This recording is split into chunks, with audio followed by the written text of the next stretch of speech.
bonsoir à tous. C'est vraiment super de pouvoir vous voir. C'est dommage qu'on ne puisse pas se voir réellement, mais déjà le fait de le voir par Zoom, c'est quand même très chouette. Et donc, content de voir Elodie, enfin tout l'ensemble du bureau et une partie des adhérents. Et voilà, et j'espère pouvoir vous revoir avant la fin de saison, j'en doute, mais on ne sait jamais. Voilà, ça pourrait peut-être changer éventuellement. Et voilà, et puis d'autre part, j'en profite puisque Dorian, je le connais en tant que joueur, je n'ai pas eu l'occasion de le côtoyer personnellement, mais je suis content qu'il soit notre parrain cette année.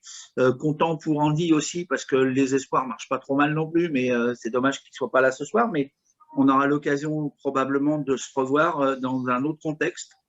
Et puis voilà, je voulais vous souhaiter à toutes une bonne soirée, une bonne continuation. Prenez tous soin de vous, surtout faites attention, c'est quand même une saloperie ce Covid.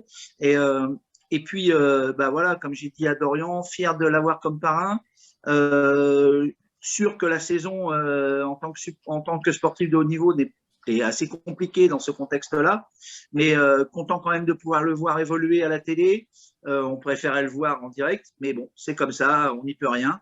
Donc voilà, bonne réunion à tous. Et puis encore merci à Jérôme, Alain, Elodie, Greg, et je dois oublier quelqu'un encore, mais c'est pas grave pour la réunion de ce soir. C'est quand même eux qui ont tout organisé et c'est là que l'on peut prouver que le bureau de génération du manoir a quand même un savoir-faire. Voilà.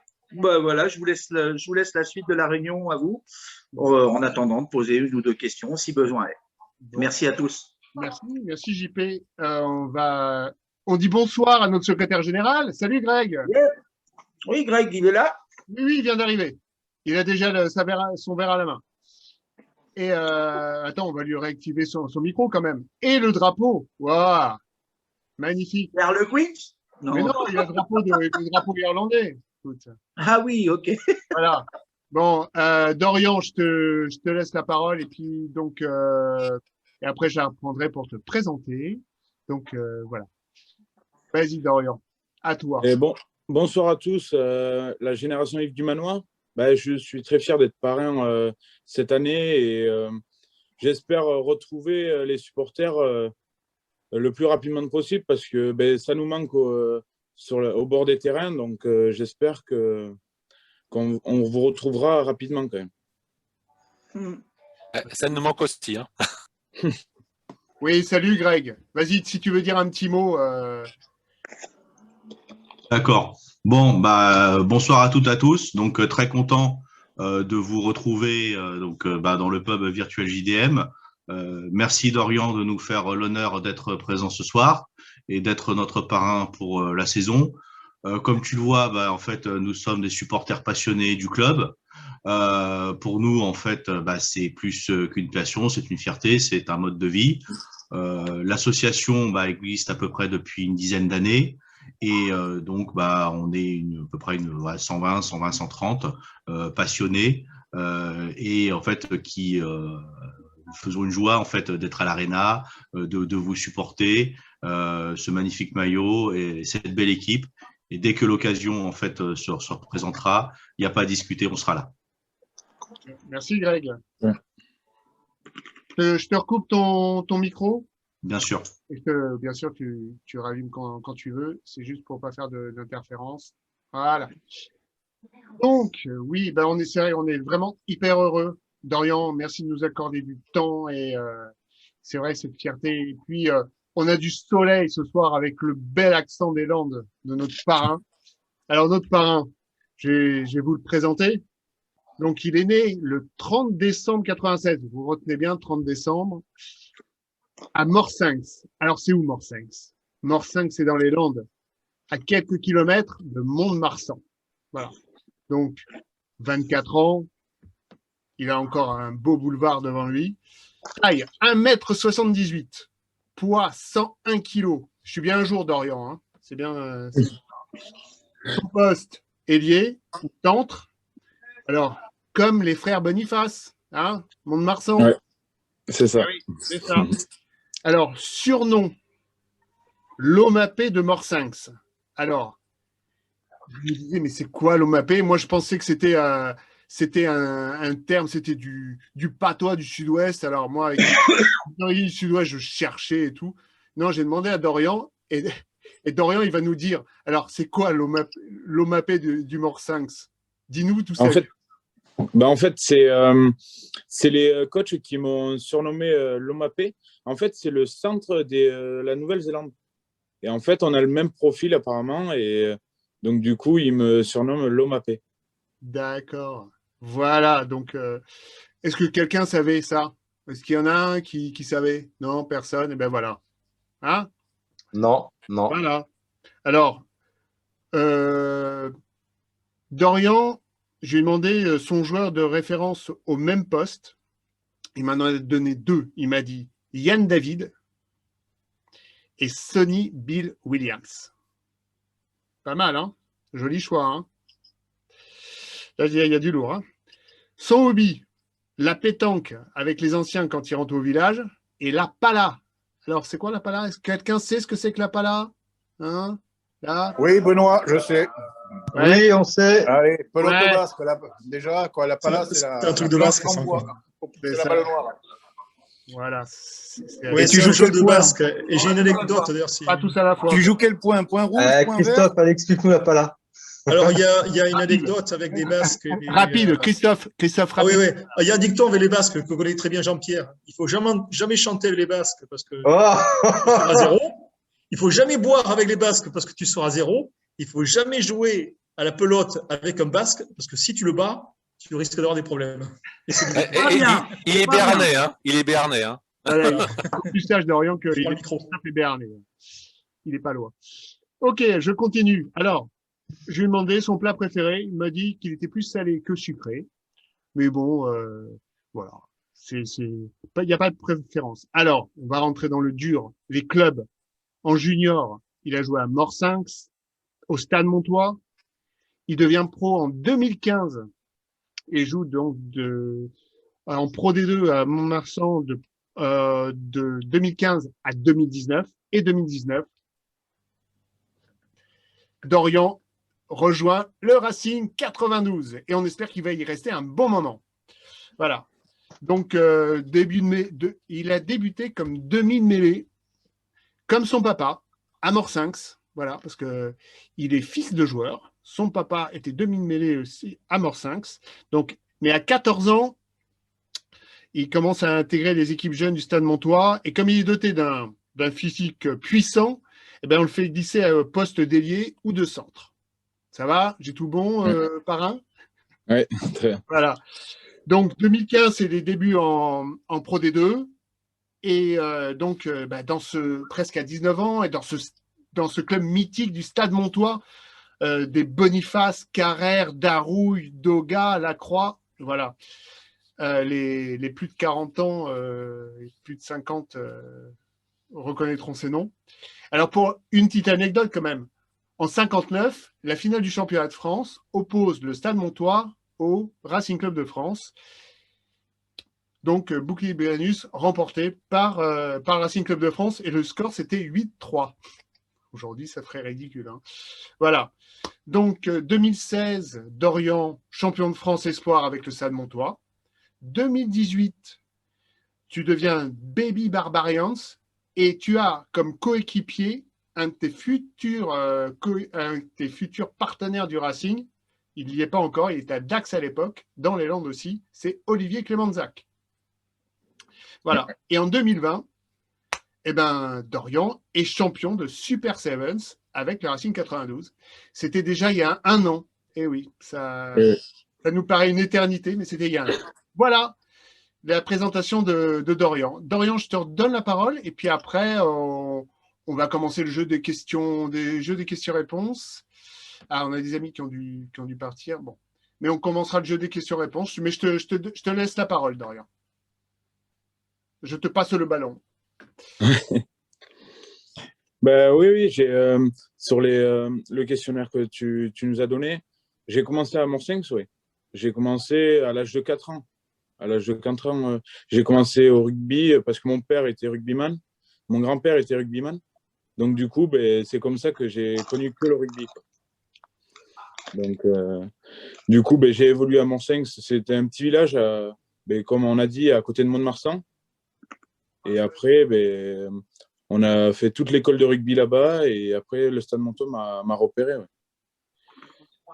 Donc, du coup, voilà. Et après, l'année dernière, je suis arrivé au Racing. Donc, et très fier de porter ce maillot bleu et blanc.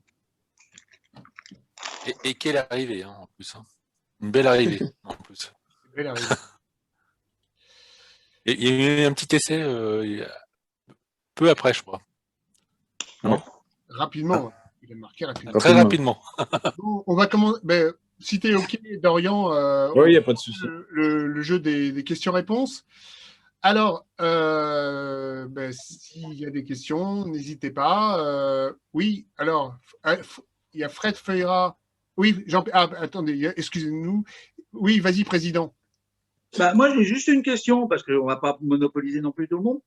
Tu en as parlé en présentant Dorian. Je voulais savoir dans quel registre il se trouve le mieux, ou en rugby à 15 ou en Super 7. Pour lui, le mieux des deux, je voudrais savoir son avis. Moi, je préfère le rugby à 15. Ouais. Je préfère le rugby à 15, mais j'aime beaucoup aussi le 7 parce que y a plus d'intervalles, tu prends plus de plaisir à jouer après à côté. Ouais, c'est clair. Tu peux faire valoir aussi ta vitesse par rapport au 15, qui est peut-être un peu plus compliqué. Enfin, au niveau des combinaisons, c'est pas du tout les mêmes choses. Mais on a pris plaisir à te regarder la saison dernière en étant champion de France avec toute l'équipe du Seven. Et content de savoir ça. Voilà, c'était une petite question comme ça en aparté. Je cède la parole à qui veut la prendre maintenant. Alors, j'avais une question. J'ai eu une question par écrit, mais il va pouvoir ouvrir son micro. Alors, je vais donner la parole à Marc Lelièvre et ensuite à Frédéric Feuillera. OK? Oui. Alors, Marc, vas-y, pose ta question. Alors, j'avais effectivement une question au jeune Racingman que tu es. Et c'est un petit peu à quoi ressemble une journée type, justement, ta journée type au sein du club? Comment ça s'organise? Là, une journée type, c'est qu'on commence à 9h le matin. 9h le matin. Là, actuellement, avec le Covid, on commence à 9h le matin. On a des routines pour éviter de se blesser. C'est tout ce qui est massage avec rouleau, des petites boules pour se masser et tout. Après, on part sur une vidéo, soit les 3/4 ou soit collectivement. Et après, on enchaîne la musculation. Et un groupe, par exemple, les 3/4 font la musculation et les groupes des avants, ils travaillent tout ce qui est les touches, les mêlées à l'extérieur. Et après, ça change, 1 heure après. Et après, on fait des skills avec Philippe Doucy pour travailler le jeu au pied, les passes, tout ça. Le midi, on mange ensemble. Et après, l'après-midi, c'est tout collectivement sur le terrain à revoir toutes les annonces, ce qu'on va préparer pour le week-end. Et en général, on termine vers 15-16 heures. Ouais. Une journée type. Merci. Merci, Dorian. Frédéric Feuillera, le Toulousain. Ouais, bonsoir, Dorian. Ça marche? Oui, ça marche, on t'entend. Ouais. Bonsoir, Dorian. Une question pour un sportif de haut niveau. Actuellement, les compétitions sont maintenues, top 14, Coupe d'Europe, alors que pour d'autres équipes, d'autres divisions, tout est arrêté ou a été mis entre parenthèses. Comment un sportif de haut niveau peut gérer à la fois le plaisir et le privilège d'avoir sa compétition qui fonctionne, tout en se retrouvant dans des stades totalement vides et donc sans le soutien du public? Est-ce que ça ne crée pas une frustration de jouer dans des endroits totalement vides qui sonnent creux? Si. C'est surtout que quand on a appris qu'il n'y avait plus de public dans les stades, c'est comme si que tu faisais un entraînement, quoi. Et donc, du coup, ça ça fait bizarre parce que tu n'as pas d'ambiance, tu n'as pas les supporters avec les joueurs. C'est vraiment, triste de voir ça maintenant. Et même de savoir que le rugby amateur est suspendu à cause du Covid. Ouais. Merci. De rien. Autre question. Est-ce qu'il y a des... Je crois que Fabrice, non, ou Christophe, tout à l'heure, je vous voyais bouger. Oui, Oui, Christophe. Christophe bonjour Dorian. Donc, alors nous, notre association, c'est Génération Yves du Manoir. C'est Yves du Manoir. C'est un stade que tu as jamais foulé. Est-ce que ça te manque en fait, parce que nous, on avait, avec tout un petit groupe, on avait l'habitude de suivre les espoirs en allant à Yves du Manoir, justement, le terrain annexe ou le terrain principal. Et c'est vrai qu'on a eu l'occasion, par exemple, de suivre toute une génération, la génération qui a joué pendant la Coupe du Monde, certains que tu connais, et qui ont émergé, qu'on a vu émerger aux espoirs. Là. Toi, est-ce que, déjà, Yves du Manoir, le stade, est-ce que c'est une petite frustration de ne pas le connaître? Et après, j'ai une deuxième question, c'est au niveau des espoirs, le public au niveau des espoirs. Quand tu y étais au début, est-ce que tu trouves que par rapport à Mont-de-Marsan, est-ce que c'est la même ambiance ou pas? Voilà. Moi, c'est sûr que de connaître l'Arena et de ne pas connaître les anciens clubs, les anciens stades, par exemple Colombes, Yves du Manoir, c'est vrai que c'est toujours... ça fait toujours plaisir de connaître les vieux stades où il y a des joueurs qui sont connus, qui sont venus jouer sur ce terrain. Et après, au niveau des espoirs, ça fait toujours plaisir aux jeunes d'avoir du soutien avec du public qui viennent chaque week-end les voir jouer. Moi, je suis venu les voir jouer contre Mont-de-Marsan et contre le Stade Toulousain, je crois. Donc, ça fait toujours plaisir d'aller encourager les jeunes espoirs pour éventuellement qui viennent en pro, s'entraîner avec les pros ou faire des matchs avec les pros. Par rapport à la province, enfin par rapport, je veux dire à la province, oui, par rapport à certains clubs de province, moi j'ai remarqué qu'il y avait aux espoirs, par exemple, pour le Racing, il y avait un petit public, alors que des fois ça draine un public assez important. Dans d'autres clubs, quoi. Hein, c'est peut-être, on va me dire, les Parisiens me dire, forcément, là-bas, ils n'ont que ça. Alors, est-ce que toi, tu as connu une différence en Mont-de-Marsan, par exemple, entre le Mont-de-Marsan, est-ce que tu vois ici au Racing? Moi, après, par rapport au Racing et Mont-de-Marsan, à Mont-de-Marsan, nous, il y avait vraiment du monde autour du stade, c'était rempli. Et oui, c'est vrai qu'au Racing, il y a 100 personnes, voire un peu plus, mais c'est vrai qu'il y a moins de monde que dans les Landes où j'étais dans le club d'avant.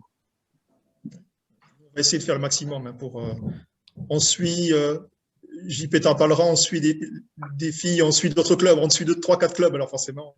On essaiera de venir aider tes petits camarades des espoirs. Voilà. Tout bien pour eux. Voilà, merci. Ouais, de rien. Merci Christophe, merci Dorian. Alors, je vais passer la parole à un Biarro cette fois-ci. Un Biarro qui est né à la Garenne-Colombe, mais bon, il est moitié Biarro, c'est notre ami Christian Poncet. Et ensuite, nous avons une question de monsieur Grégory Sand de Colombe, notre secrétaire général, parce que je vois qu'il pose des questions, il m'a mis des questions là en privé. Mais Greg, tu vas pouvoir poser ta question directement à notre parrain. Christian, on t'écoute. Alors, attends, il faut que réactive ton micro. C'est bon? C'est bon, on t'entend, Christian. Vas-y. Alors, bonsoir à tous. Vraiment très, très content de vous retrouver. Et puis, bonsoir à Dorian. Moi, j'avais un petit souvenir personnel de Morsins, c'est qu'en fait, la ligne de train que j'ai pris pendant des années pour faire les allers-retours entre Paris et Biarritz, il y avait la gare de Morsins et le train s'arrêtait à Morsins. Maintenant, il s'arrête plus là-bas. Mais enfin, bon, ça, c'était une anecdote. La question que j'avais pour Dorian, puisque nous, on a quand même la chance d'avoir un club extraordinaire qui à la fois en liste pour le top 14 et la Coupe d'Europe. Alors, lui, en tant que joueur, est-ce qu'il a une priorité? Est-ce qu'il a une préférence? Est-ce que il préférerait rapporter le bouclier ou alors gagner la Coupe d'Europe cette année? Voilà ma question. Ou les deux, mon général. Ou les deux, mais Why not? à choisir. Bonjour Christian. Moi en fait, j'ai pas connu le bouclier ni la coupe. Moi le but c'est que de ramener les deux. Voilà, on a un parrain ambitieux. Voilà. Bon choix. Voilà. On croise les doigts. J'espère. C'est bien parti de toute façon. C'est bien comme ça. Hein. Alors, Greg. C'est bon? Oui, c'est bon. Oui. Vas-y, Greg, on t'entend. Donc Dorian, j'ai 4 questions pour toi. Ouf.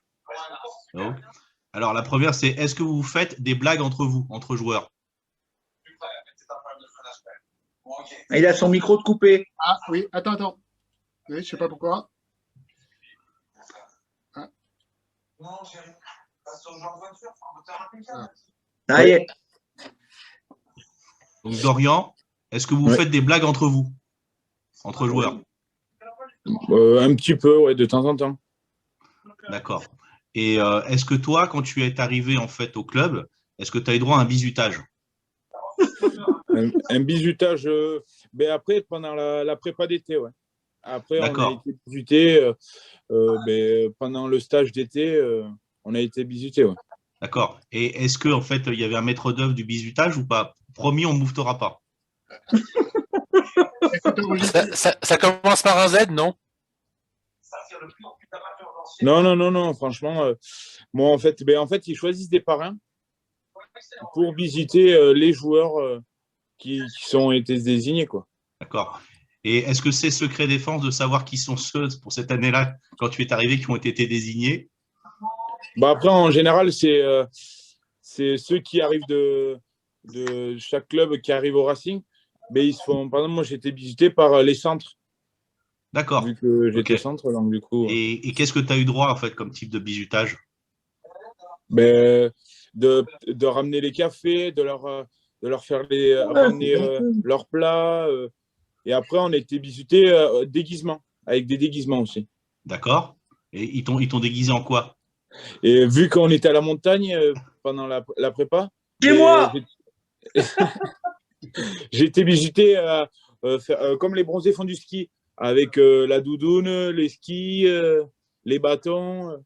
D'accord. Ok, donc ils t'ont visité en Jean-Claude Duss, c'est ça? Ouais, voilà. Le planté de bâton. D'accord. Bon. Ouais. Je te dirais, Dorian, si tu cherches un réservoir à idées pour du bizutage, Génération du Manoir a un réservoir inépuisable. D'accord, très bien. Okay. Et enfin, dans l'équipe, quel est le coéquipier, en fait, ton coéquipier qui est le plus farceur? Qui aime bien faire des blagues ou... C'est ça. Bon, après, c'est surtout Rouanimov qui aime bien déconner. Ah ouais. C'est ça. Ouais. Et pourtant, il fait sérieux. Hein. Ah, il fait sérieux, mais au club, il aime bien rigoler, quoi. D'accord. Ok. Tu veux que je te donne une idée? Tu prends son équipement, tu prends du scotch et tu l'accroches au plafond. Je vous rappelle que cette réunion est enregistrée. Hein. Absolument. Ah oui, j'ai fini avec mes questions. Oui. Merci Dorian. Je cède la parole à quelqu'un d'autre, bien évidemment. Très bien, merci beaucoup. Excusez-moi, merci Dorian. Je reprends la parole un instant. On vous l'a mis dans le mail qu'on vous a envoyé hier. Oui, je rappelle que donc vous avez entendu tout à l'heure, notre rendez-vous est enregistré. Bon, je vois que personne n'a coupé sa caméra, donc vous êtes tous d'accord. Photographié. On va essayer de faire une vidéo après, faire un petit montage qu'on diffusera sur notre site internet pour que les amis qui n'ont pas pu venir ce soir puissent le voir. Et puis, pas que les adhérents de Génération Yves du Manoir. Hein. Voilà. Et puis la photo là que que j'ai fait quelques petites photos d'écran, on la diffusera sur les réseaux sociaux pour parler de ce rendez-vous. Voilà, donc il fallait que je rappelle ça, j'ai oublié tout à l'heure. Alors, est-ce qu'il y a d'autres… Oui, j'en ai une, moi. Oui, président, vas-y. Oui, Dorian, je voudrais savoir qu'est-ce que tu préfères, jouer sur du synthétique ou de la pelouse? Ben, là, au Racing, ben, on va jouer sur du synthétique. Mais Ouais. après, moi, j'ai été habitué sur du terrain en herbe. Ouais. Et Et tu je préfères préfère- jouer en herbe? Je préfère le terrain en herbe. Ok, d'accord. Mhm. Alors, j'ai Frédéric Feuillera, Fabrice, je crois qu'il y a Didier Noyau et Fabrice Di Martino aussi qui veulent poser des questions. Qui veut… Alors, Frédéric, comme tu as posé une question, je vais passer à Christian Poncet aussi, qui va en poser une. Fabrice, tu voulais poser une question? Oui, bonjour à tous, bonjour Dorian. Tout d'abord, je voulais te dire également que moi j'avais beaucoup apprécié ta prestation au Seven, où vraiment j'avais l'impression que tu avais entre guillemets un peu explosé, et je trouve que c'est un terrain qui te va très très bien, et tu peux très bien avoir une partie de carrière à la Virimi Vakatawa, avec le succès qu'il a eu au Seven. Ma question, elle était autour de ta stratégie de communication, on va dire, l'image que tu rends vis-à-vis en tant que sportif, en tant que jeune, en tant que sportif, hein, vis-à-vis des réseaux sociaux, vis-à-vis également des médias. On a vu que beaucoup de jeunes joueurs avaient eu, par exemple, des articles récemment dans le Midi Olympique en particulier. Est-ce que c'est quelque chose auquel tu es sensible? Est-ce que tu fais attention à ton image de façon générale, l'image que tu véhicules sur tes réseaux et l'image que peuvent donner de toi les médias, ou est-ce que c'est quelque chose qui ne te préoccupe pas dans ta vie de sportif? Voilà. Ben, moi, c'est surtout que au niveau des réseaux, ben, je ne suis pas trop sur les réseaux. J'y suis un peu pour donner une bonne image. Mais après, je fais attention à ce que je mets. Je vais pas mettre des trucs que je fais à côté avec des amis qu'il n'y a pas besoin d'être sur les réseaux. Et c'est donner une bonne image au club après aussi. Également, oui. Ok. Alors, il y a de nouveau Marc qui veut poser une question. Fred, Christian, peut-être Didier. Didier, tu as une question? Ah, attends, je t'entends pas, on t'entend pas, Didier.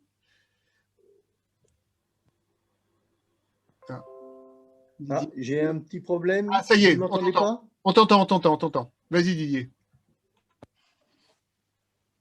Ah, non. Ah, on t'entend pas.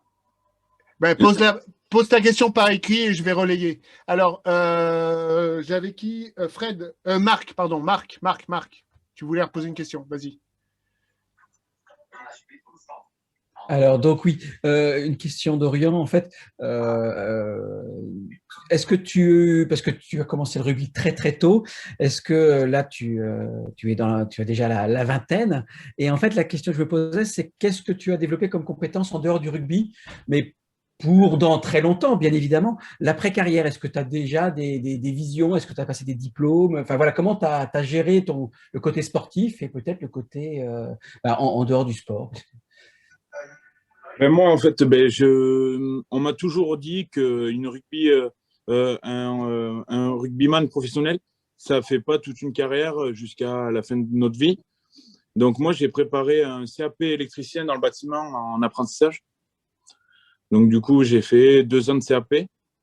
Et après, j'ai fait un CAP mécanique auto pendant 2 ans. Et après, là, non, je vais me former d'ici 1 an ou 2 pour être à mon compte, pour être paysagiste.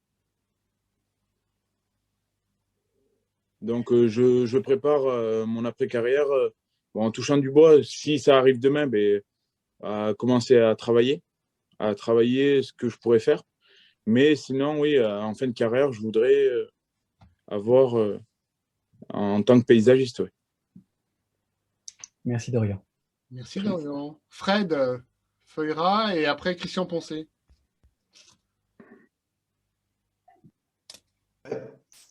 Dorian, le Racing, depuis le début de saison, a fait de belles performances à l'extérieur, a eu des victoires parfois difficiles à la maison, des victoires étriquées, des défaites aussi. C'est la météo parfois défavorable et la bouillasse qui manque quand on joue à l'Arena. Est-ce qu'on se sent un peu dans un monde trop aseptisé de jouer dans une salle couverte? Bah, non, non, non, non. Après, là, on a enchaîné tous les matchs. On a eu, là, du coup, on a tout rattrapé les matchs qu'il y avait à faire. Après, non, il y a eu des hauts débats. Dans une saison, il y a jamais, on n'est jamais parfait. Donc, du coup, oui, c'est sûr qu'à domicile, il ne faut jamais perdre. Et cette année-là, c'est arrivé là, deux fois dans la saison. Donc, il faut continuer à gagner, pas à perdre à domicile. Et puis bon, on peut continuer à gagner à l'extérieur aussi, hein. Ça fait plaisir. À l'extérieur aussi, oui. Et oui, hein. Il faut aller chercher des points. Ouais. Exactement, des points. C'est ça. Les points POINT, hein. On évite les points avec les points. Hein. Excusez-moi, je reprends quelques minutes la parole. Je crois que tout à l'heure, je ne sais pas parler de Andy Bordelais, donc qui s'excuse de pas, qui vous prie de bien vouloir excuser de ne pas pouvoir être là ce soir. Il a eu un impondérable, il va bien, hein. Mais voilà, donc il fait les amitiés à tous, voilà. Mais on va essayer de remonter un Zoom avec Andy, on fera un spécial espoir. Ensuite, monsieur le Biérot, il est où? On a perdu? On a perdu. Biérot de la Garenne-Colombe. C'est là, de la Garenne-Colombe. C'est un noble, Christian Poncet de la Garenne-Colombe, qui m'a avoué être né à 500 mètres de notre QG, le Regents. Voilà, à la clinique Lambert. Oh, j'ai été opéré là. On a des dossiers.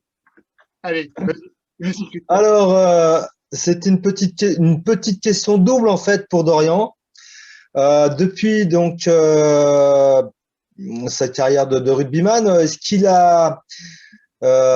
qu'il pourrait nous dire quel est son meilleur souvenir et son pire souvenir depuis qu'il a commencé? Voilà.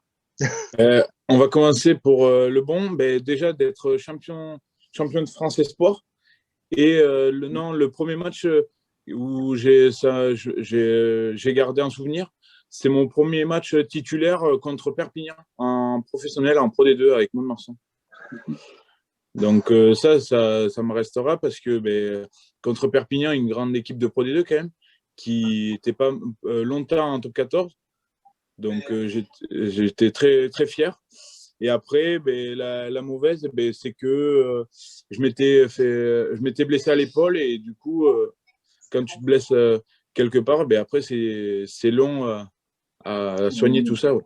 Et malheureusement, je reprends un peu le parole parce qu'on a en préparant ce rendez-vous et en parlant avec Dorian, tu me disais que malheureusement, ce déchirure à l'épaule t'a empêché de participer à la Coupe du Monde des moins de 20. Des moins de 20, oui, c'est ça. Oui, c'est ça. À ce moment-là, parce que tu es international, comme on dit. C'est ça. Voilà. Mais malheureusement. Mais c'est pas grave, tu feras la Coupe du Monde, la Coupe du Monde des grands. 2023. Voilà. J'espère. Ah, 2023. Attends, Et alors? Croisons les doigts. Et alors, on dit bonsoir on a un nouveau qui est arrivé, c'est notre Dan Pacarter. Alors, c'est Daniel Kennedy, le petit frère d'Alain Kennedy. Ah, petit par le nom, parce que par la taille. Petit, parce qu'il était plus jeune, mais bon. Ouais, on fait tous 1m83, alors ça va. Voilà. Dan Pacarter, voilà. Et 140 kilos pour mon frère. Alors, il y avait 111 pour moi, voilà. Christian, c'est bon. Alors, Didier, est-ce que tu as retrouvé la parole? Ou pas? Alors, non. Alors, je vais reléguer la question de notre ami Didier. Il me l'a envoyé par écrit. Alors, comme signalé dans la présentation, Dorian a commencé le rugby au poste de 9. Pourrait-il faire comme Juan à Barcelone, assurer le poste de 9 en cours de match? Alors, Dorian, est-ce que si on disait, faut que tu fasses le demi de mêlée, là, est-ce que tu le ferais? Ouais, oui, les réflexes reviennent. Oui, bah, avec volonté, je le ferai. S'il faut avoir un 9, je le ferai. Ouais. Les réflexes sont toujours là. C'est ça. Ouais. C'est ça. Ok. Bonne question, monsieur Noyau. C'est bien, ça. Alors. J'ai une question. Oui. Voilà, j'ai une question pour je ne vais pas dire à chaque fois Dorian, il sait que c'est pour lui qu'on la pose. Oui. Je voulais savoir quel est le joueur qui l'impressionne le plus dans le monde du rugby. Hein. Ce n'est pas spécialement en France. Bon, tu as parlé de Sonny Bill Williams tout à l'heure, bon, mais on oublie, sauf si demain tu veux faire de la boxe. Mais mais quel est le joueur qui t'impressionne le plus actuellement sur la planète rugby? Ouais, Manounou, parce que à son âge, jouer au haut niveau, c'est en tant que trois quarts quand même, c'est incroyable. Ouais. À 37 ans, tenir un match quand même, je trouve ça bien. Ouais, c'est une belle référence. Ouais. Alors, des questions. Mesdames, on n'a pas entendu de voix. Non, Elodie, elle est toute calme. Calme, Caroline, c'est la Saint-Patrick ce soir. Alors c'est un grand jour, hein, c'est la fête, la grande fête irlandaise. Une question en irlandais. Alors, franchement, c'est le hasard total. Quand on a choisi la date, Dorian m'a dit 17 mars. Je fais parfait. Je raccroche et là, tout d'un coup, je fais 17 mars, mais c'est magnifique. Et donc, ça nous a lancé sur cette idée de pub, de Paddy's pub JDM. Voilà. Donc, ce soir, on fêtera aussi la Saint-Patrick. Et belle déco, d'ailleurs, de Caroline, hein, avec ce beau drapeau irlandais derrière. Moi, je vous montrerai mon décor juste après pour la partie de pub. J'ai une autre question pour Dorian, Jérôme. Oui. Il se trouve qu'à côté de mon village en Savoie, où je ne suis pas actuellement, mais j'y retourne là dans 2 jours, il y a un joueur de Pro D2 qui joue au SCG à Grenoble. Je ne sais pas si tu as eu l'occasion de le rencontrer et ce que tu connais, il s'appelle Jérôme Ray. Il joue pilier au FCG. Il a joué pilier à Chambéry juste avant. Et je voulais savoir, sans parler de Jérôme, hein, ce que tu ressens, ton ressenti par rapport à la Pro D2, par rapport au top 14. Est-ce que tu trouves plus facile de jouer en Pro D2 ou en top 14? Après, le jeu en Pro D2, c'est différent que le top 14. Le top 14, ça va plus vite. Et après, il est plus… la Pro D2, c'est quand même encore… c'est le combat dans les rucks. Et ça ralentit plus les balles pour éviter que ça joue vite. Qu'en top 14, les rucks, c'est vrai que ça va super vite. Même le jeu actuel, quoi. C'est vrai qu'il y a une différence quand même. Même si la Pro D2 évolue petit à petit. C'est sûr que pour avoir discuté avec lui, lui, il rêve comme toi de pouvoir jouer en top 14. Bon, Grenoble, ils ont eu un démarrage un peu poussif. Là, ça remonte très, très fort actuellement. Mais lui me dit que la Pro D2, c'est du combat constamment par rapport au top 14. Ouais, ok, d'accord. En fin de compte, tu as le même ressenti. C'est bon, Jérôme? C'est bon? Ouais. Véronique, est-ce que tu as une question pour le parrain? Non? Non, timide. Attends.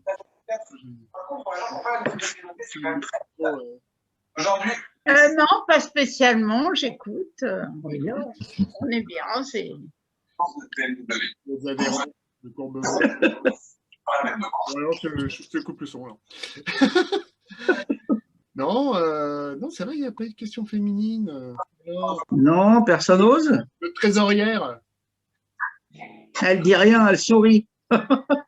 J'ai une question de Didier. Comme je fais son relais. Alors, Didier. Bonne question. J'aurais une question de Greg, mais elle est moins sérieuse. Alors, excuse-moi, Greg. Je passe. Et il y aura Christian aussi. Et il y aura Christian aussi. Alors, avez-vous régulièrement des interventions d'arbitre sur les attitudes en match? Il y a des arbitres du club là qui viennent et qui nous disent mais qu'est-ce qui a été le week-end ou qu'est-ce qui n'a pas été dans le match pour essayer de corriger ça dans les rucks, sur le terrain, quoi. Et c'est vrai qu'il y a souvent des arbitres qui viennent nous parler des fautes qu'on fait ou qui a amélioré, quoi.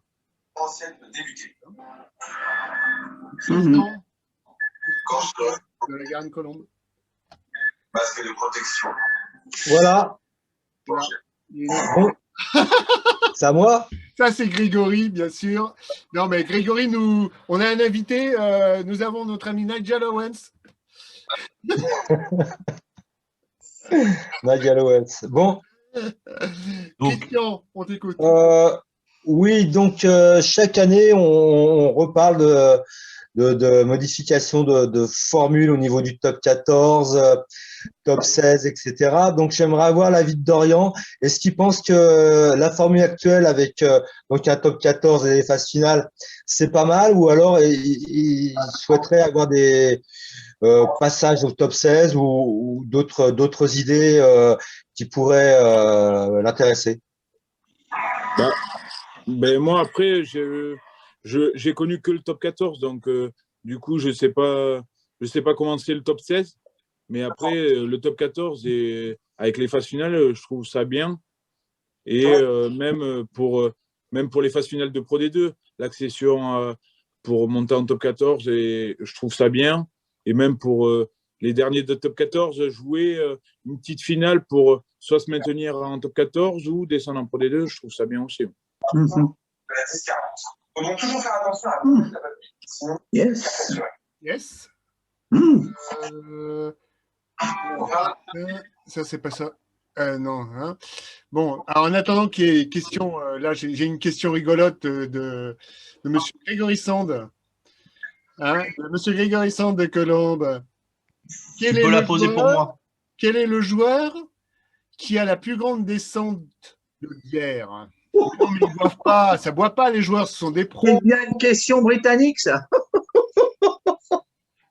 Ben, je sais pas. Franchement, je sais pas. Dorian, Ryan et Zico doivent pas être trop Dorian, mal, tu me certifies que tous les joueurs boivent en permanence que de l'eau minérale. Ah oui, regardez, c'est de l'eau pétillante. Non, mais là, elle est vide. Là. Ah ben, on va bien finir. Toujours avec des bulles. Hein. Voilà.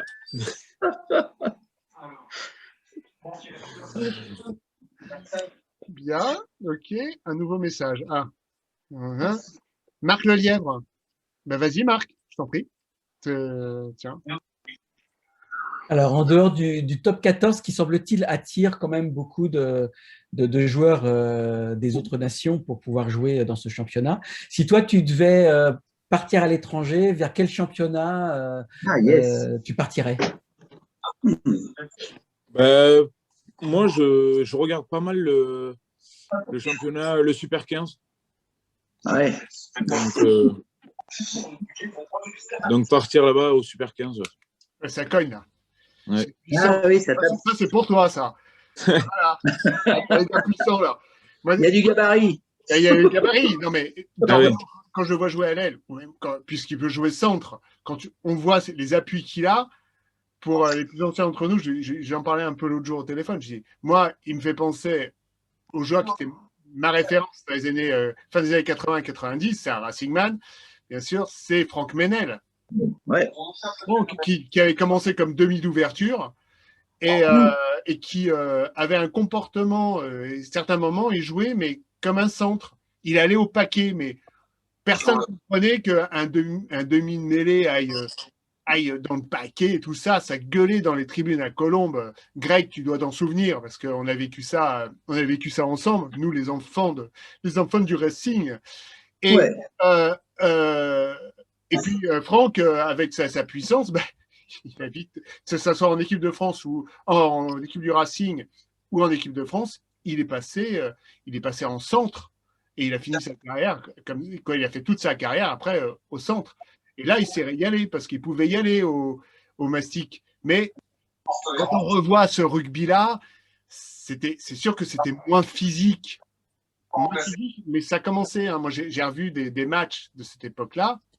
Et Francky, il s'envoyait, hein, mais il adorait ça. Jérôme, j'ai eu la chance de jouer contre lui à l'époque où il était en 3e division à Saint-Germain-en-Laye. Et moi, j'étais en 3e division au SCUF. Bon, je jouais moi pilier, donc ça n'avait rien à voir avec lui, mais déjà, il détonnait, il changeait par rapport aux autres. Il était hors norme, ce garçon. Oui, il avait surtout des cuisses de dingue. Mais, et déjà, il t'en prenait fort en numéro 10. Ça, il a des cuisses hein. D'ailleurs, les premiers pantalons Eden Park étaient taillés en partie par rapport à là. Bon, si jamais il voit, il m'en voudra pas, mais ça a changé après. Maintenant, c'est plus. Mais je vous parle de ça il y a 30 ans. Hein. Voilà. En parlant de pantalons Eden Park, Dorian, j'ai juste une petite question parce que forcément, en étant parrain de l'association, généralement, on offre toujours un petit cadeau. Alors, c'est difficile d'offrir des choses. Je voudrais savoir quelle est ta taille de vêtements. Tu mets quoi? Du XL, du double XL, du L? Non, XL. XL, ok. Oui. C'est noté. Merci. Alors, Greg qui dit, alors il y a une question de Greg qui va être sur les mêlées, et après on a une question à nouveau de Marc. Ah oui, elle est bien celle-là. Je dis rien, Marc, tu vas la poser parce que celle-là, elle nous intéresse. Vraiment, celle-là, je pense que tous les supporters du Racing se la posent. Je laisse l'honneur à Marc de la poser en premier. D'accord, ok. C'est gentil, mais je suis sûr que ta question, Greg, est intéressante. Vas-y, Marc. Les deux questions sont intéressantes, mais vas-y. On a eu quelques matchs où on disait, où les commentateurs sportifs disaient, on gagne, mais c'est le Racing qui gagne à la fin, quoi. C'est-à-dire que Ah, mince. Ouais. Ah, attends. Parce que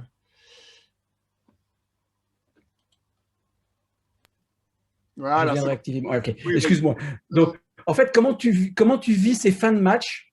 Nous, on le vit c'est dur. Hein. Franchement, les fins de match, voilà, c'est. Oui, on est mené, il reste moins de 5 minutes, on est pas loin de. Mais on est derrière quand même. Et comment toi, tu vis ces dernières minutes de match où effectivement, à la fin, il y a une explosion parce que il y a l'essai de la gagne, le drop de la gagne, je sais pas, quelque chose qui fait qu'on passe juste devant dans les 5 dernières, voire les 3 dernières minutes. Comment vous le vivez, vous, en tant que joueur? Et comment toi, tu le vis? Nous, en tant que joueur, nous, on a la pression parce que soit si c'est à domicile, on a la pression de perdre un match à domicile. Donc, du coup, tu as toute la pression dessus, donc il ne faut pas perdre ce match. Et après, même à l'extérieur, quand on perd et qu'il faut aller chercher le point à tout prix pour remporter un point, c'est difficile.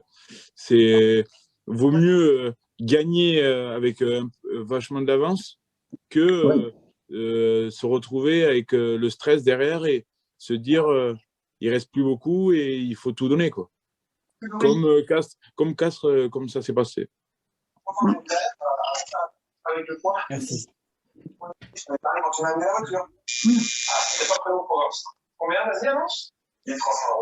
Dorian? Oui. Donc, j'ai encore une question pour toi. Alors, elle est sur les mêlées. Donc, oui. Tu vois, avec notre coup d'œil de supporter, qu'on soit dans le stade ou derrière nos écrans, on n'entend pas forcément, en fait, on va dire, tous les noms d'oiseaux qui peuvent fuser pendant, en fait, on va dire, les mêlées. Et pour nous, en fait, les supporters, c'est un véritable mystère, tu vois. Nous, en fait, derrière notre écran ou même, en fait, au stade, on a l'impression, en fait, on va dire qu'on a un silence, on va dire, religieux. Et en fait, on voit de temps en temps, quand on regarde vos têtes, on voit en fait que vous êtes en train de bouillir. Et donc, ma question, c'est de dire, est-ce que tu as déjà entendu une anecdote d'un mot, comme on dit, qui fait dégoupiller, tu vois? Non, moi, ça m'est jamais arrivé d'avoir une anecdote qui va nous dire, qui me dégoupille. Moi, j'ai jamais eu ça pour me faire dégoupiller. Donc, après, les autres, je sais pas. Est-ce que, par exemple, les premières lignes, un jour, ils se sont confiés à toi pour dire celui-là, en fait, pendant tel match, il m'a pourri. Dans ces cas-là, en fait, quel genre, en fait, entre guillemets, hein, de trucs qui se disent entre piliers, tu vois? Après, ils se disent, faut que je le crève sur la prochaine ou quoi. Voilà. En fait, je me permets en fait de poser cette petite question parce que quand en fait ça devait être un match contre Castres, mais c'était l'année dernière où en fait il y avait en fait c'était un des piliers en fait si tu veux du club. Je pense que c'était peut-être Eddy, tu vois, Eddy.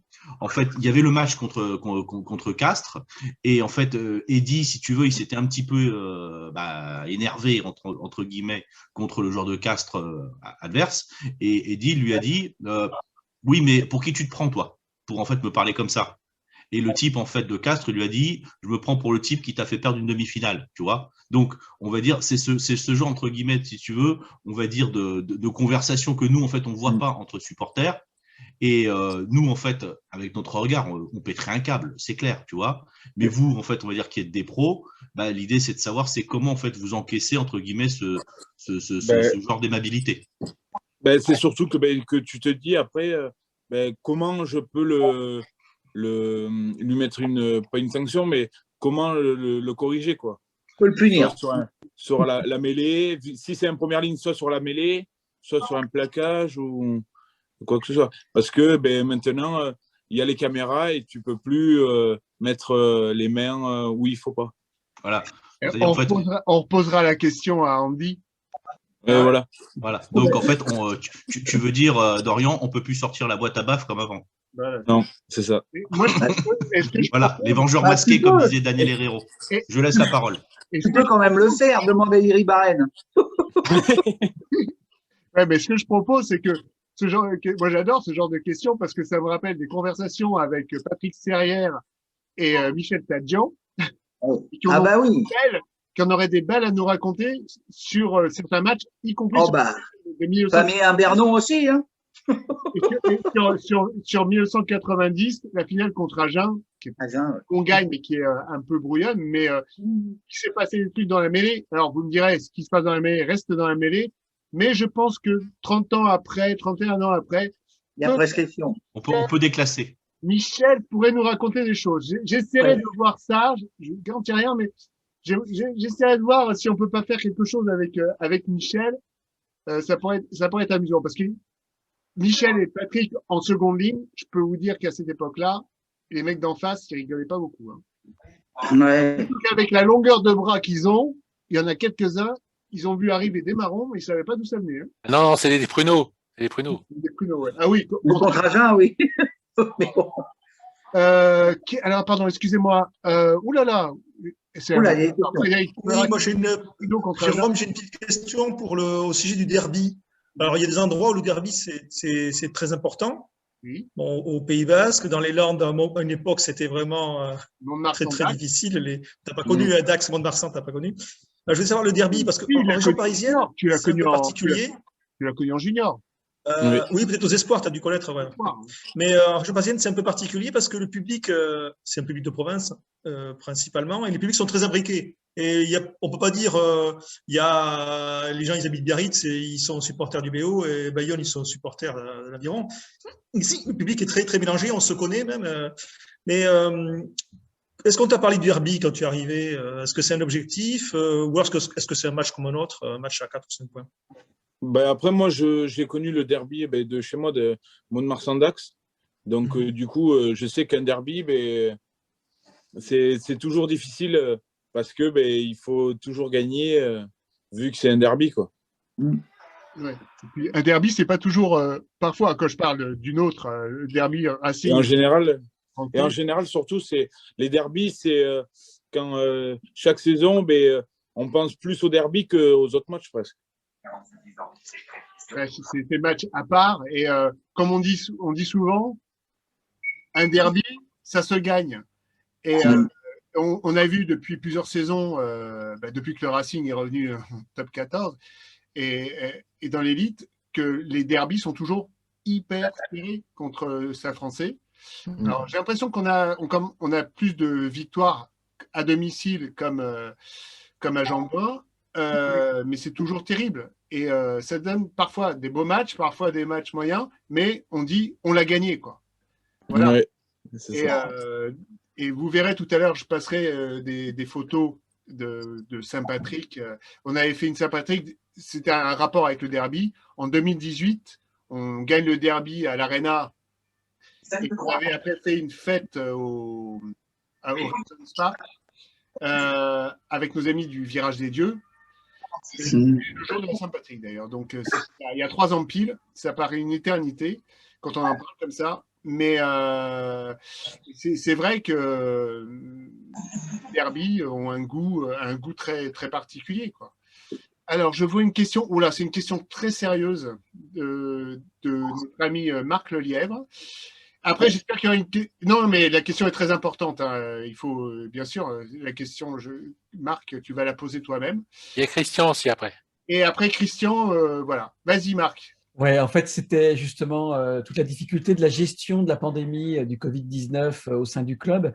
Je me suis toujours posé la question de est-ce que vous faites des tests très régulièrement? Est-ce que vous avez mis en place une bulle entre vous pour faire en sorte de… Parce que je me demande en fait comment un club comme le Racing arrive à gérer et à faire en sorte que… Bon, il y a l'équipe de France qui s'est fait avoir il n'y a pas longtemps, mais comment le club arrive à avancer malgré cette pandémie et voilà. C'est vrai qu'on est testé souvent. On est presque testé 2 fois par semaine. Donc, du coup, c'est ça qui fait qu'on n'a pas trop de cas dans le club. Et même là, on vient de retourner de vacances, mais on est testé et après, on est mis par petits groupes, ouais, pour éviter d'être contaminé avec toute l'équipe. Merci. Christian Poncet, on t'écoute. J'avais une petite question technique pour Dorian. Est-ce que grosso modo, en fait, tous les matchs, vous les préparez de la même façon ou alors il y a vraiment une analyse particulière de l'adversaire avec l'utilisation de la vidéo, l'utilisation de données particulières? Et donc, est-ce que vous préparez les matchs vraiment en fonction de l'adversaire? Et auquel cas, quel outil vous utilisez, quoi? Oui, c'est vrai qu'on utilise les vidéos, beaucoup de vidéos, pour dire comment ils défendent. C'est surtout avec la vidéo qu'on fonctionne l'adversaire du week-end. Parce que il y a certains clubs qui défendent d'une façon ou qui attaquent d'une façon.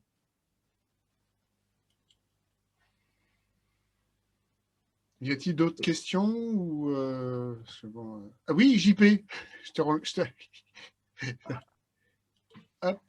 Attends, JP. Voilà. Ouais. Juste une petite question. Je voulais savoir quel était ton ressenti.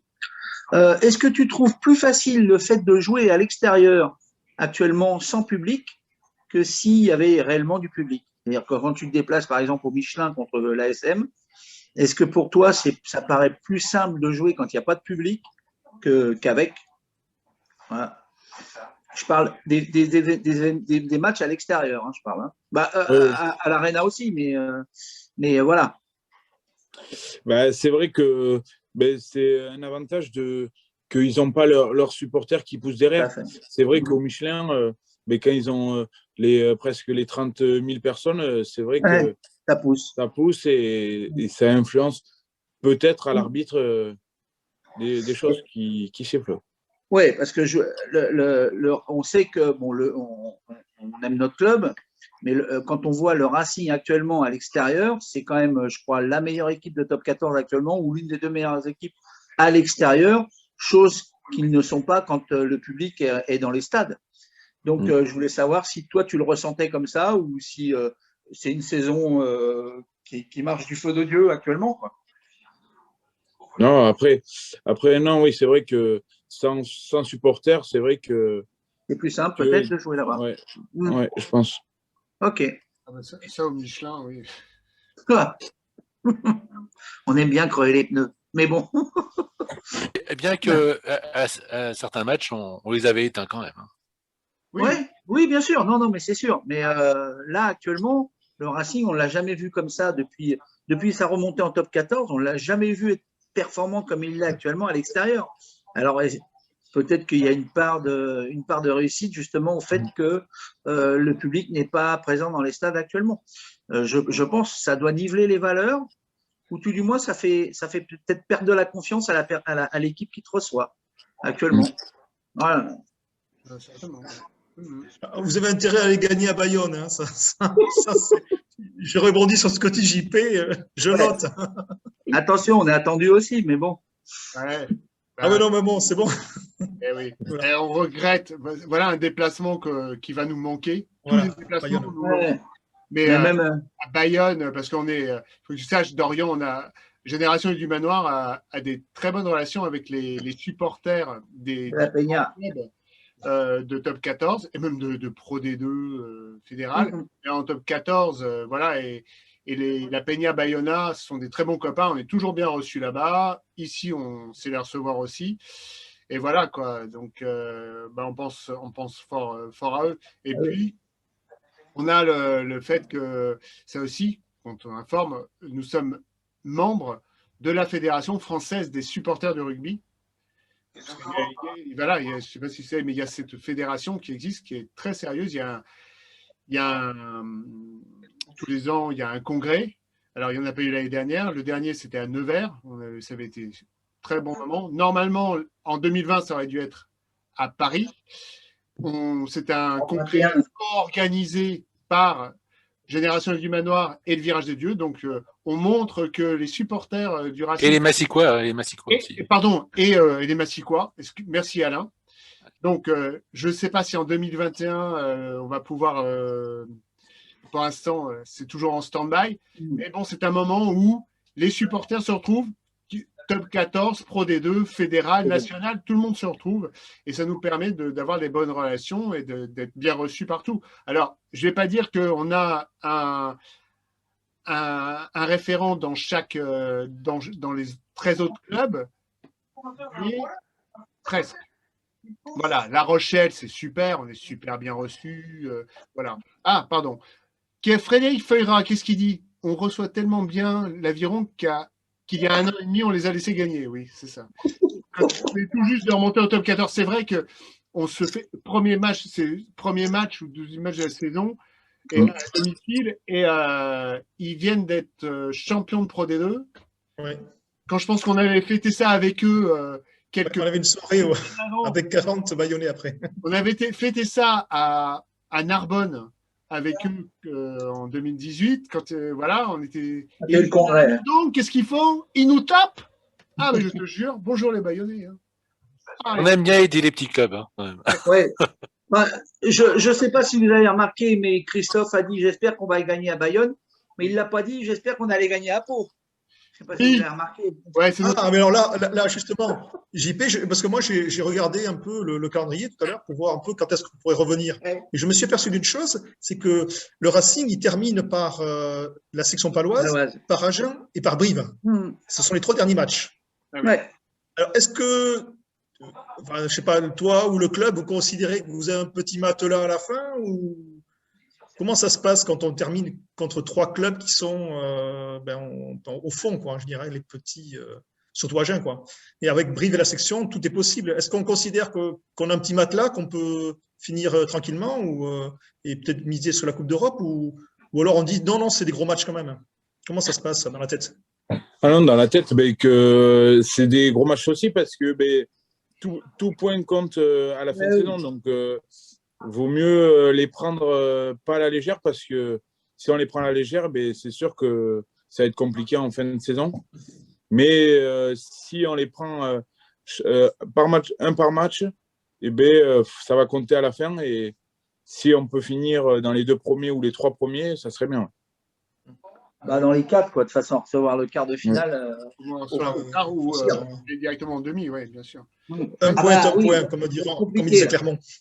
Ouais. Mais je vois, alors, Caroline, une question. Une petite intervention de M. Feuillera, qui est très amusante. Il y a quelques années, on a même laissé gagner Mont-de-Marsan à Colombes quand ils étaient au fond de classement. Donc, et il pleuvait comme je ne sais pas quoi. On devait inaugurer Maout ce jour-là, je peux vous le dire. Et qu'est-ce qui pleuvait? Oh Eh là ben, là. moi, je peux vous dire que L'été Jackie dernier. Berbizier, Et je te j'ai dis pas jamais vu l'engueulade, sonner comme ça l'engueulade, dans ils un sont pris vestiaire. aussi. Ah, c'est ça, c'est ce fameux match. Ah Là. ouais. Ça, c'est terrible. Tu dois Ou, pas faire. Il y en a un qui voulait partir en vacances, il n'a pas pu. Oui, et c'est vrai qu'il a annulé les vacances. Ah oui, ouais, il a annulé les vacances, hein, après. Il y a eu une grosse engueulade dans le vestiaire. Ça a été. Ah. On a les murs Ah bah, j'y étais, alors, je peux de te dire que ça Colombes a ont tremblé. tremblé. Hein. Oui, ça a fait du bruit.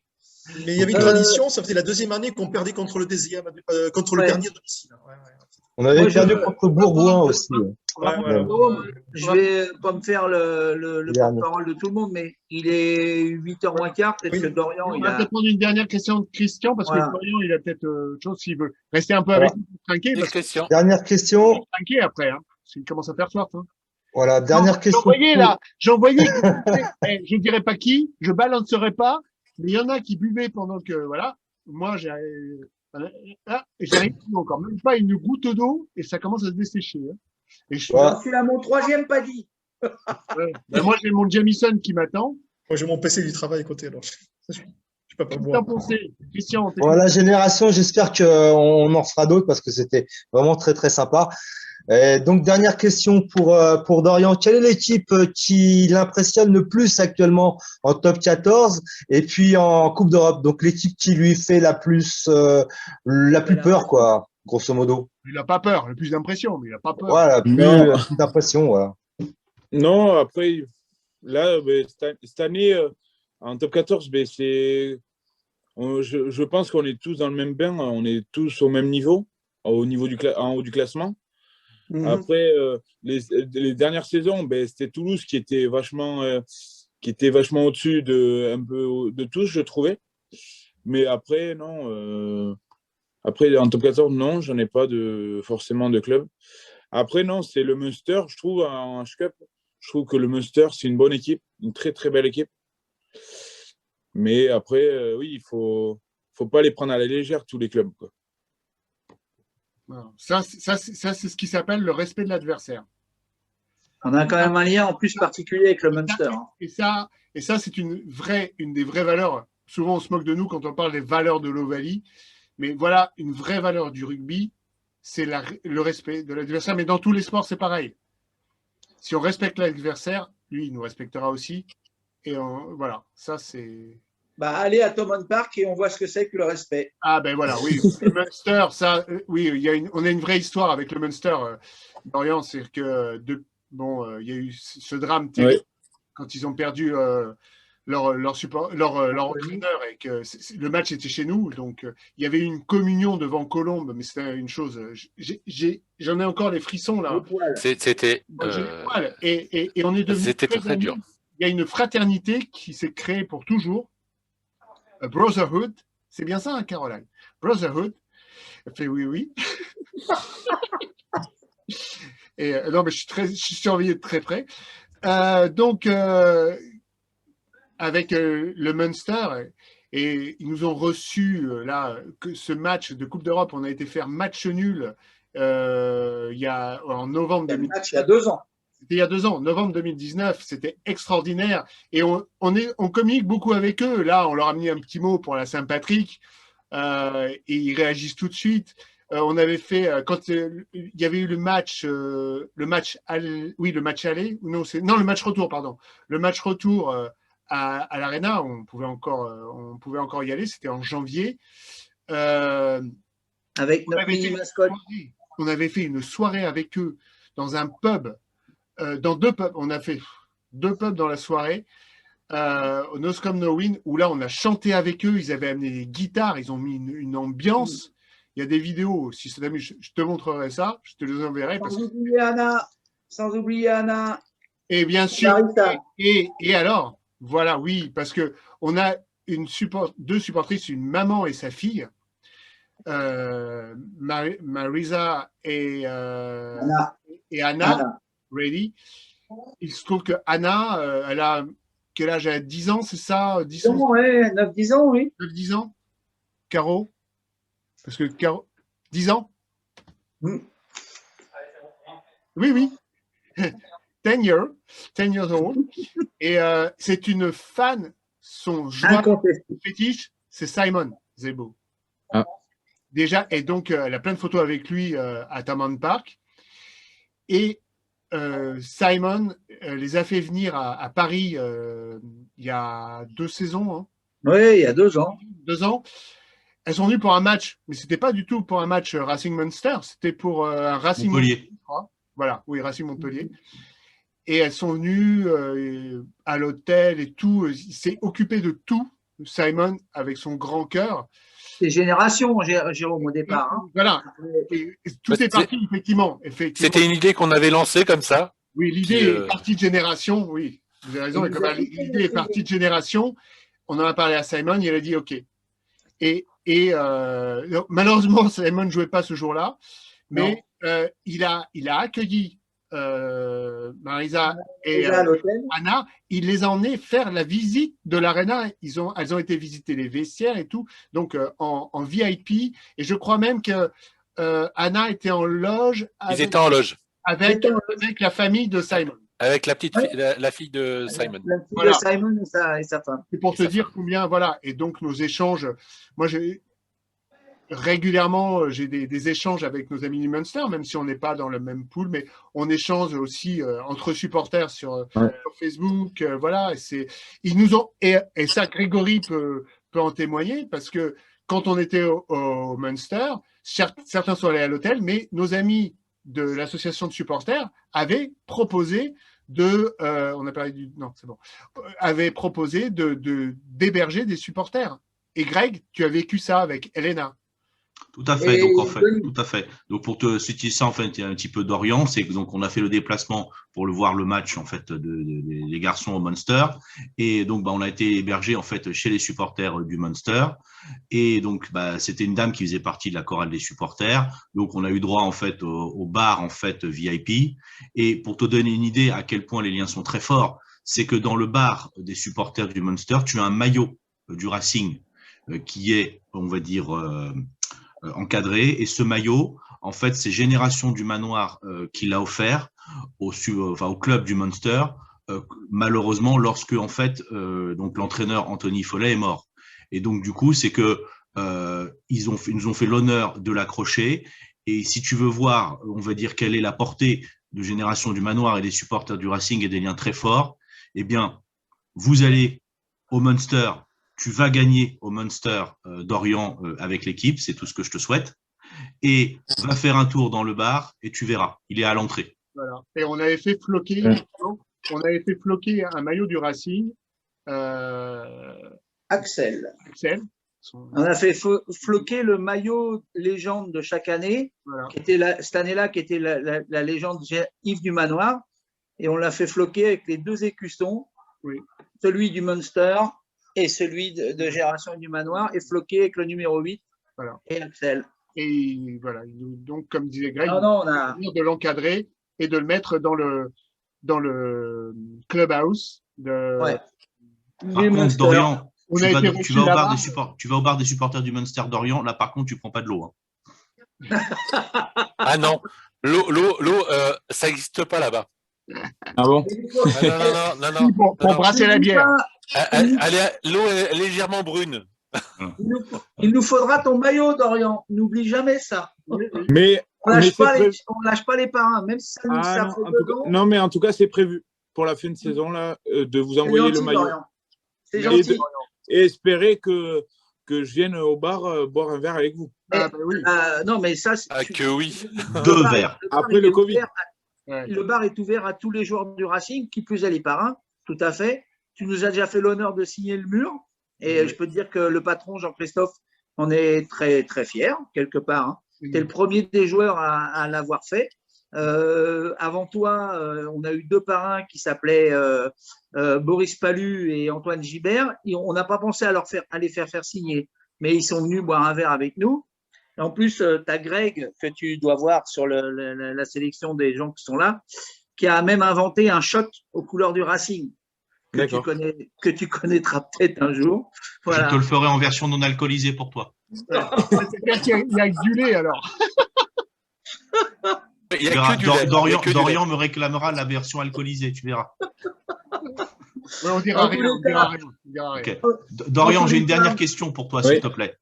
Oui. Donc, Allez, c'est Euh, une dernière, vas-y, Greg. est-ce que dans les équipes du top 14, est-ce qu'il y a Oui. un joueur, enfin littéralement, enfin en dehors du Racing, hein, je veux dire, est-ce qu'il y a un joueur du top 14 que vous considérez tous dans l'équipe comme un véritable poison, en dehors de Rory Cocotte, hein, évidemment? Je pensais à lui. Non. Forcément, non. Parra Il n'y a Non, même non, pas non. Parra Non, franchement, non. Et Serein D'accord. Non. Non, en fait, Serein, c'est un ami que je connais aussi des Landes, donc du coup, Ah, je le d'accord, connais d'accord. super bien. Donc, Solidarité. C'est un solidarité. pays, c'est un pays, D'accord. c'est un pays, ça veut pas dire du Mais, reste de pays. Mais sur Dorian, un terrain, il est impossible. Ah, parce que j'avais un écho. Ah, Il dit que après, c'était oui, quelqu'un de très sympathique. c'est un demi de mêlée. Hein. Ouais, Ah, c'était tu peux quelqu'un de là-bas très sympathique, mais sur le terrain, il était impossible. hein. Thierry Barren l'a correctionné. hein. Oui. d'accord. Mais Dorian, puisque tu connais un petit peu donc Morgane Parra, est-ce que tu trouves que le surnom de Morgane Parra est mérité? C'est quoi comme surnom, la pute? Ah non. Le merdeux. Ouais, ah, mais c'est pareil. Le Je poste, sais pas. ça. Je sais pas du tout. Dorian, attends, il va pas se mettre mal. Bon, Non, non. allez, on va laisser le mot de la On va fin. le laisser. Déjà, on va le laisser dans tous les cas. Mais... On va laisser le mot de la fin à Dorian. Ouais. Je vais le mettre en gros plan, comme ça on le verra bien. Hop. Ah, Yes. non, c'est moi, je me suis mis, pardon, excuse-moi. Vas-y, Dorian. Ben, en tout cas, merci pour cette réunion. J'espère vous revoir très vite et même dans le bar pour boire un verre tous ensemble. Et en tout cas, en fin d'année, je vous remettrai un maillot dédicacé par tous les joueurs pour que vous puissiez le mettre au clubhouse de Yves du Manoir. Non, juste le tien, Dorian. Juste ta signature à toi. D'accord, très bien. Tu me fais une grande signature sur un maillot. Il n'y a pas de souci. Juste ton nom. Ça nous suffit. Très bien. Très bien, il n'y a pas de souci, ça marche. Merci à toi d'être venu. Bah, je laisse Très Jérôme bien. donner le mot de la fin. Ça parce que marche. c'est le président de cérémonie. Et je rebondis sur le Regent pour dire que s'il y a des gens qui veulent aller manger le midi, hein, qui se renseignent un petit peu de ce qu'il y a à manger, parce qu'ils essayent de survivre aussi. Hein, c'est un peu ça. Donc voilà, donc s'il y a des gens qui sont dans le coin. Vous ne survivrez pas au couscous. Voilà, le couscous est fantastique. Et donc voilà, renseignez-vous, téléphonez, je crois que c'est de 11h à 14h, je crois, de tête. Téléphonez et pour savoir le plat qu'ils font. Ils essaient de faire un plat par jour. Voilà, pour Tout ce qui est fantastique ou c'est celle qui le fait qui est fantastique? Non, non, il est bon, elle le fait, il est très bon, franchement. C'est Sophia qui fait le couscous. Voilà. Ça. J'en ai Voilà, pas oui, plus. merci Alain, parce que justement, j'avais pensé, et heureusement, mais je me doutais bien que soit toi, soit Greg, vous parleriez de vos amis du Regent, et on espère pouvoir y retourner très rapidement. Dorian, un grand merci encore pour de nous avoir accordé 1h30 là, parce que Merci. voilà, 1h30, on sait que voilà, c'est pas rien. Ouais. Et je te verrai peut-être demain au Plessis. Je dois y aller voir Franck Marquis dans la matinée. D'accord, très bien. Et donc, Dorian, on te souhaite évidemment tout le meilleur pour la fin de la saison. Des titres. Top 14. Des titres. J'espère, ouais. Pas de blessure, évidemment. Et que tu sois le plus possible titulaire. Continue à nous faire vibrer. Voilà, on voit le message de notre part à tous les joueurs et puis encore une fois, merci d'avoir été là ce soir. Merci de notre part, on est très fiers. Tu peux pas savoir, on vibre quand on te voit ballon à la main, marquer ou faire la passe qui va être la superbe passe en plus. Voilà. Au millimètre. On fait des directs. Il avait plus qu'à y aller. Hein. C'est terminé. C'était bon. Parfois sur Facebook, des directs écrits. Ouais. Évidemment, dès que tu rentres sur le terrain, c'est notre parrain vient de rentrer sur le terrain, notre parrain a marqué. Bon, voilà. Donc, tu peux le voir de toute façon comme tu nous sais. Donc, encore un grand merci, Dorian. De rien. Bonne fin de saison. Et puis, à très vite en présentiel, espérons-le. Voilà. Ah oui. Merci de liker les stories aussi, Dorian. Il n'y a pas de souci. C'est vrai que le stade nous manque. Ouais. Et Bon, vous nous manquez tous. Les amis, vous déconnectez pas, hein, on va rester encore un peu ensemble, trinquer et tout ça. On applaudit Dorian. Et on applaudit Dorian, ouais, absolument. Merci. Ouais. Oh, pardon, les applaudissements. Ah oui, Ouais. Les micros, ouvrez vos micros, les micros ouverts. Est-ce qu'on m'entend là maintenant? Ouvrez vos micros. Est-ce qu'on m'entend? Ah, il y a Caroline, pardon. Oh. Yes, Elodie. Wouh. Ah, c'était ta carte. À mon vélo. Merci. On va dire le mot de la fin, c'est bon appétit. Voilà. Merci. Adi Schatz, On Dorian. l'attend là-bas derrière. Mais tu peux rester, Dorian, si tu veux. Hein. Ah bah. Ah, il y a d'autres choses à faire. Quand même.